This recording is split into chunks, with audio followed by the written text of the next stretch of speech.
President Pitzer, Mr. Vice President, Governor, Congressman Thomas, Senator Wiley and Congressman Miller, Mr. Webb, Mr. Bell, scientists, distinguished guests, ladies and gentlemen. I appreciate your President having made me an honorary visiting professor, and I will assure you that my first lecture will be very brief. I am delighted to be here, and I'm particularly delighted to be here on this occasion.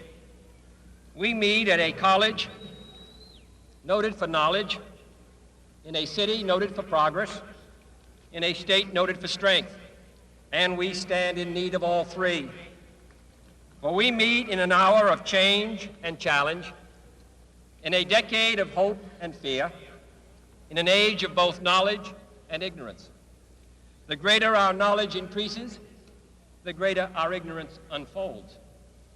Despite the striking fact that most of the scientists that the world has ever known are alive and working today, despite the fact that this nation's own scientific manpower is doubling every 12 years in a rate of growth more than 3 times that of our population as a whole, despite that, the vast stretches of the unknown and the unanswered and the unfinished still far outstrip our collective comprehension. No man can fully grasp how far and how fast we have come.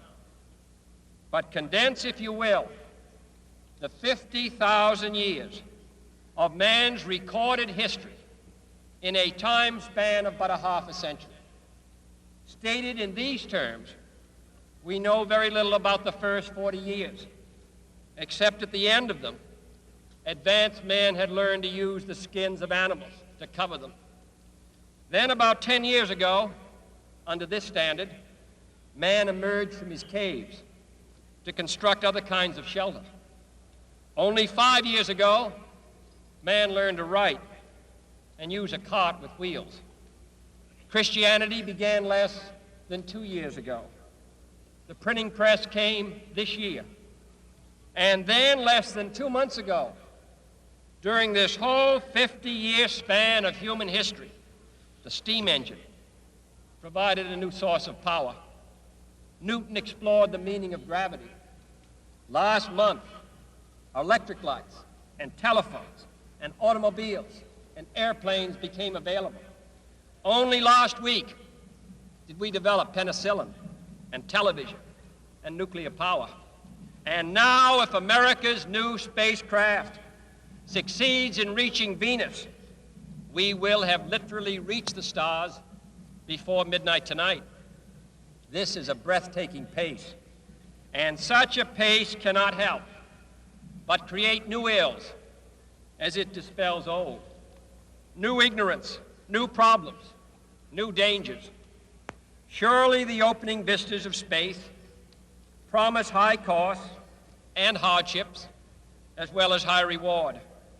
So it is not surprising that some would have us stay where we are a little longer, to rest, to wait. But this city of Houston, this state of Texas, this country of the United States was not built by those who waited and rested and wished to look behind them.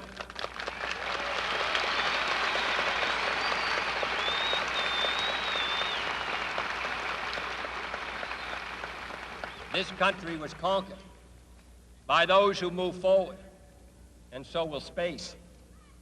William Bradford, speaking in 1630 of the founding of the Plymouth Bay Colony, said that all great and honorable actions are accompanied with great difficulties, and both must be enterprised and overcome with answerable courage.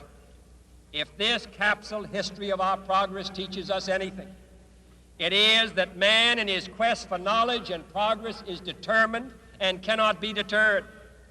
The exploration of space will go ahead, whether we join in it or not. And it is one of the great adventures of all time.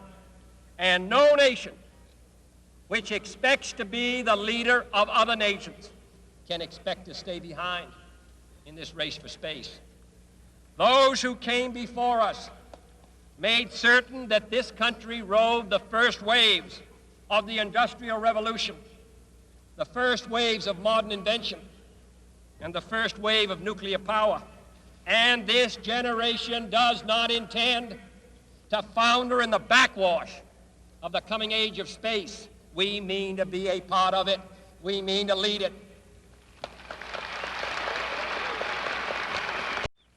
For the eyes of the world now look into space, to the moon and to the planets beyond. And we have vowed that we shall not see it governed by a hostile flag of conquest, but by a banner of freedom and peace. We have vowed that we shall not see space filled with weapons of mass destruction, but with instruments of knowledge and understanding.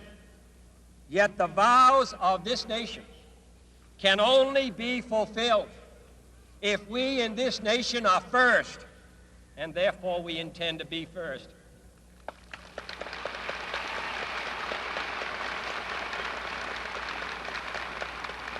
In short, our leadership in science and industry, our hopes for peace and security, our obligations to ourselves as well as others, all require us to make this effort, to solve these mysteries, to solve them for the good of all men, and to become the world's leading spacefaring nation. We set sail on this new sea because there is new knowledge to be gained and new rights to be won, and they must be won and used for the progress of all people. For space science, like nuclear science and all technology, has no conscience of its own. Whether it will become a force for good or ill depends on man. And only if the United States occupies a position of preeminence can we help decide whether this new ocean will be a sea of peace or a new terrifying theater of war. I do not say that we should or will go unprotected against the hostile misuse of space any more than we go unprotected against the hostile use of land or sea. But I do say that space can be explored and mastered without feeding the fires of war, without repeating the mistakes that man has made in extending his writ around this globe of ours. There is no strife, no prejudice, no national conflict in outer space as yet. Its hazards are hostile to us all. Its conquest deserves the best of all mankind, and its opportunity for peaceful cooperation may never come again. But why, some say, the moon? Why choose this as our goal? And they may well ask, why climb the highest mountain? Why, 35 years ago, fly the Atlantic? Why does Rice play Texas? We choose to go to the moon. We choose to go to the moon.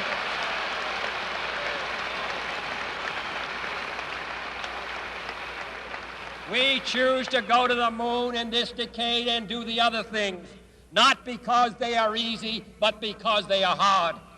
Because that goal will serve to organize and measure the best of our energies and skills. Because that challenge is one that we're willing to accept, one we are unwilling to postpone, and one we intend to win, and the others too. It is for these reasons that I regard the decision last year to shift our efforts in space from low to high gear as among the most important decisions that will be made during my incumbency in the office of the presidency. In the last 24 hours, we have seen facilities now being created for the greatest and most complex exploration in man's history. We have felt the ground shake and the air shattered by the testing of a Saturn C-1 booster rocket, many times as powerful as the Atlas which launched John Glenn.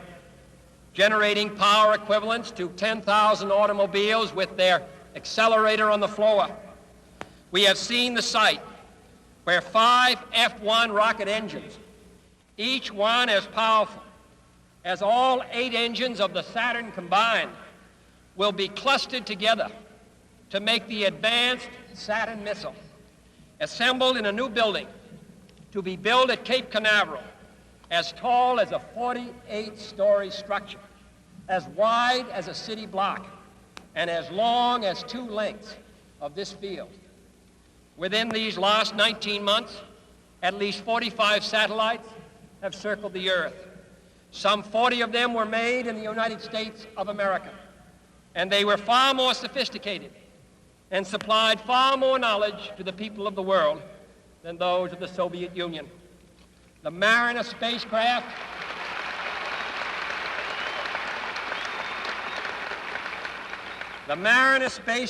now on its way to Venus, is the most intricate instrument in the history of space science. The accuracy of that shot is comparable to firing a missile from Cape Canaveral and dropping it in this stadium between the 40-yard lines. Transit satellites are helping our ships at sea to steer a safer course. TIRUS satellites have given us unprecedented warnings of hurricanes and storms, and will do the same for forest fires and icebergs. We have had our failures, but so have others, even if they do not admit them, and they may be less public. To be sure,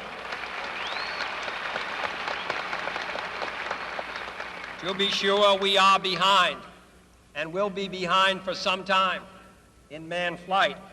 But we do not intend to stay behind, and in this decade we shall make up and move ahead.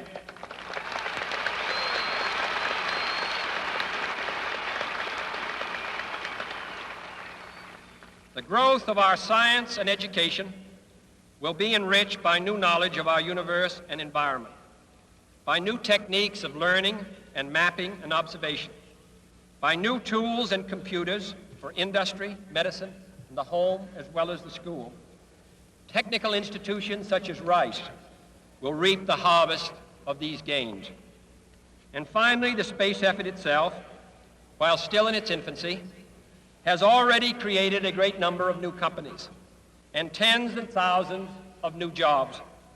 Space and related industries are generating new demands in investment and skilled personnel, and this city and this state and this region will share greatly in this growth. What was once the furthest outpost on the old frontier of the West will be the furthest outpost on the new frontier of science and space. Houston,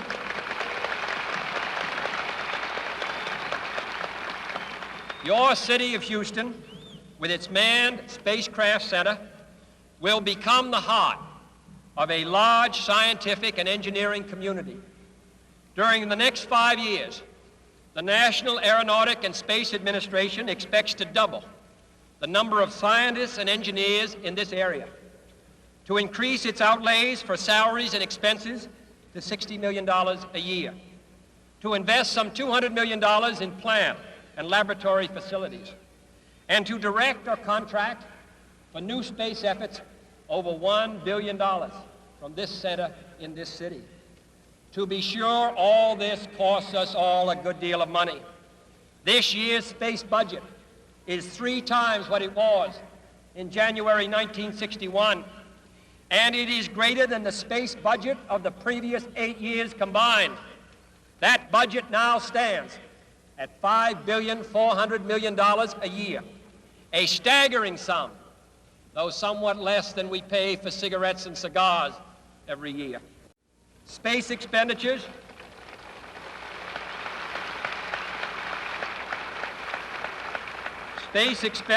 will soon rise some more, from 40 cents per person per week to more than 50 cents a week for every man, woman, and child in the United States.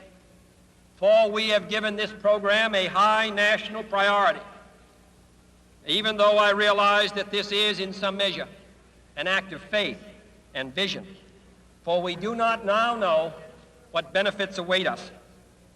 But if I were to say, my fellow citizens, that we shall send to the moon 240,000 miles away from the control station in Houston, a giant rocket more than 300 feet tall, the length of this football field, made of new metal alloys, some of which have not yet been invented, capable of standing heat and stresses several times more than have ever been experienced, fitted together with a precision better than the finest watch, carrying all the equipment needed for propulsion, guidance, control, communications, food, and survival, on an untried mission to an unknown celestial body, and then return it safely to Earth, re-entering the atmosphere at speeds of over 25,000 miles per hour, causing heat about half that on the temperature of the sun, almost as hot as it is here today,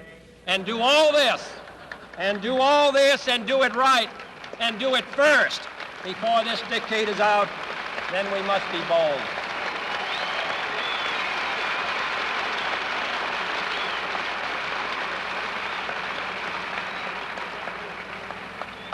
I'm the one who's doing all the work, so we just want you to stay cool for a minute. However, I think we're going to do it. And I think that we must pay what needs to be paid. I don't think we ought to waste any money, but I think we ought to do the job. And this will be done in the decade of the 60s.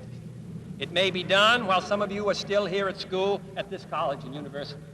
It will be done during the terms of office of some of the people who sit here on this platform. But it will be done. And it will be done before the end of this decade. And I am delighted that this university is playing a part in putting a man on the moon as part of a great national effort of the United States of America.